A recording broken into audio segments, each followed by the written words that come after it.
హే ప్రియతమా, welcome back to my YouTube channel ప్రీతితో ప్రయాణం.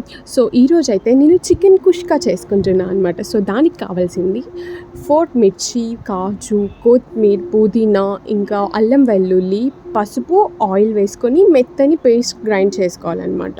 సో ఈ పేస్ట్ని పక్కకు పెట్టేసి ఇంకో బాండీ తీసుకొని అందులో ఆయిల్ వేసి అందులో 4 ఇలైచీ వేసుకోవాలి అండ్ దాల్చిన చెక్క వేసుకోవాలి. దాల్చిన చెక్క ఇక్కడ నేను 2 to 3 పీసెస్ యాడ్ చేశాను. ఎక్కువ వేయకండి, ఎక్కువ వేస్తే ఘాటు వస్తుంది.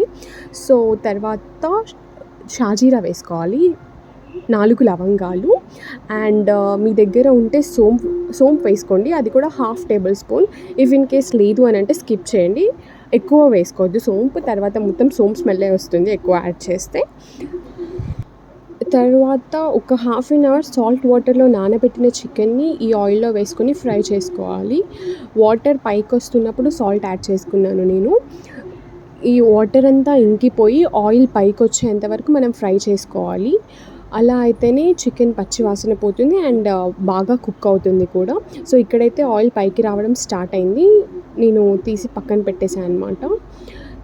అదే బాండీలో ఆనియన్స్ ఇంకా మిర్చి వేసుకొని అవి లైట్గా ఫ్రై అయ్యే వరకు ఫ్రై చేసుకోవాలి. తర్వాత మనం ఫస్ట్ ఏదైతే మిక్సీ పట్టుకున్నామో పేస్ట్ ఉంది కదా, ఆ పేస్ట్ని మనం ఫ్రై చేసుకున్న చికెన్ పీసెస్కి మ్యారినేట్ చేయాలి అనమాట. అందులో లైక్ ఆ పేస్ట్లో 3/4 పేస్ట్ తీసుకొని మ్యారినేట్ చేయాలి. ఇంకా హాఫ్ పేస్ట్ని పక్కకు పెట్టుకోవాలి.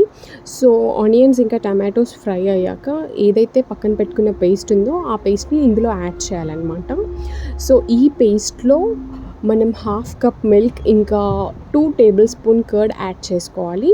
ఈ కర్డ్ యాడ్ చేశాక ఈ పేస్ట్ని బాగా ఫ్రై అవ్వనివ్వాలి, లేదు అని అంటే స్మెల్ వస్తుంది, మిల్క్ ఇంకా కర్డ్ స్మెల్ వస్తుంది. ఆయిల్ పైకి వచ్చే వరకు మనం ఫ్రై చేసుకోవాలి. ఇలా ఫ్రై అయ్యే టైంలోనే ఒక 1 టేబుల్ స్పూన్ కారం వేసుకోవాలి. తర్వాత మనం నానబెట్టుకున్న రైస్ని ఈ గ్రేవీలో యాడ్ చేసుకొని నీట్గా రైస్కి మిక్స్ అయ్యేలాగా కలుపుకోవాలి.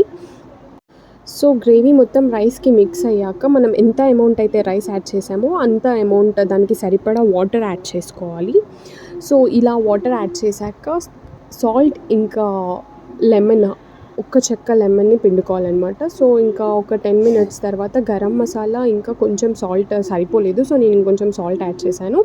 అండ్ మనం ఏదైతే మ్యారినేట్ చేసుకున్న పీసెస్ ఉన్నాయో ఆ పీసెస్ని ఇందులో రైస్లో మిక్స్ చేసుకోవాలి.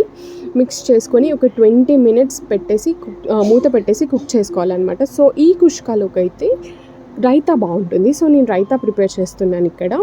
20 మినిట్స్ తర్వాత కుష్కా కుక్ అయిపోయింది నీట్గా అండ్ సర్వ్ చేసుకొని తిన్నామన్నమాట. లిటరలీ ట్రస్ట్ మీ గైస్, చాలా టేస్టీగా వచ్చింది, అందుకని ఈ రెసిపీ షేర్ చేస్తున్నాను. సో ఈ రెసిపీ అయితే నా ఓన్ రెసిపీ కాదు, నేనైతే విస్మై ఫుడ్లో చూసి ట్రై చేశాను.